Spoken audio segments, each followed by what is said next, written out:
നിങ്ങൾ ഒരാൾക്ക് തനിച്ച് ഇങ്ങനൊരു മർഡർ ചെയ്യാനൊക്കെയില്ലെന്ന് എനിക്ക് നല്ല ഉറപ്പുണ്ട്. അതുകൊണ്ട് ചോദിച്ചാ. പാർവതിക്ക് ഇതിൽ യാതൊരു പങ്കുമില്ല. നിങ്ങൾ വെറുതെ ആ കുട്ടിയെ ഉപദ്രവിക്കുകയാണ് എന്നെനിക്ക് തോന്നുന്നില്ല. ജയിലിൽ ആ സ്ത്രീ മൗനവ്രതം തുടങ്ങിയിരിക്കുകയാണ്. ആരോടും ഒന്നും മിണ്ടുന്നില്ല. കേട്ടു. കൊല ചെയ്യുന്നതും കൊലയാളിക്ക് കൂട്ടു നിൽക്കുന്നതും അതുമായി ബന്ധപ്പെട്ട എന്തെങ്കിലും രഹസ്യം മനഃപൂർവ്വം ഒളിപ്പിച്ചു വെക്കുന്നതും എല്ലാം പണിഷബിൾ ആണ്. അറിയാം. ഈ എവിഡൻസ് മുഴുവൻ നിങ്ങളുടേതാണെന്ന് അറിഞ്ഞിട്ടും അവരെന്തുകൊണ്ടത് പുറത്തു പറയാൻ തയ്യാറാകുന്നില്ല? അതവളുടെ മനസ്സിന്റെ വലിപ്പം. നിങ്ങൾ തമ്മിലുള്ള അടുപ്പം എവിടെ തുടങ്ങുന്നു? 17 കൊല്ലം മുൻപ് കുറെ കാലം ഞങ്ങൾ ഒന്നിച്ച് വർക്ക് ചെയ്തിരുന്നു. ഞങ്ങൾ 3 പേരും ഒരേ കോളേജിൽ, ഒരേ ഡിപ്പാർട്ട്മെന്റിൽ. ഹരികൃഷ്ണൻ ഫിലിമിൽ വരുന്നതിന് മുമ്പ്? അതെ. പക്ഷേ അന്ന് തന്നെ ഹരീഷൻ ഫേമസ് ആയിരുന്നു. സ്റ്റാർ ലെക്ചറർ എന്നൊക്കെ വേണമെങ്കിൽ വിളിക്കാം. പെൺപിള്ളേരുടെ മുഴുവൻ ഹീറോ. നോവലിലൂടെയും കഥകളിലൂടെയും സെൻസേഷൻ സൃഷ്ടിച്ചുകൊണ്ടിരുന്ന ആ ചെറുപ്പക്കാരൻ കോളേജിലെ പെൺപിള്ളേരുടെ ഭ്രാന്തായിരുന്നു.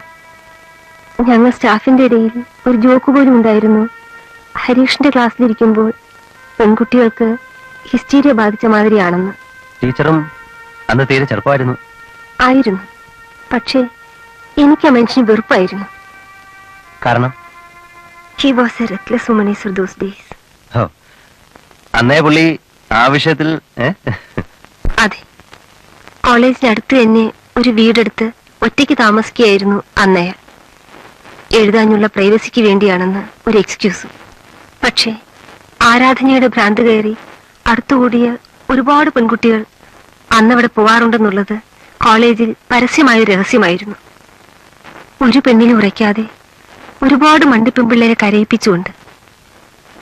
ഒരിക്കൽ കോളേജിലേക്കോ മറ്റോ സ്റ്റേജിന് പുറകിൽ വെച്ച് 2 PG സ്റ്റുഡൻസ് തമ്മിൽ തല്ലുപോലും ഉണ്ടായിട്ടുണ്ട് ഈ മനുഷ്യനെ ചൊല്ലി.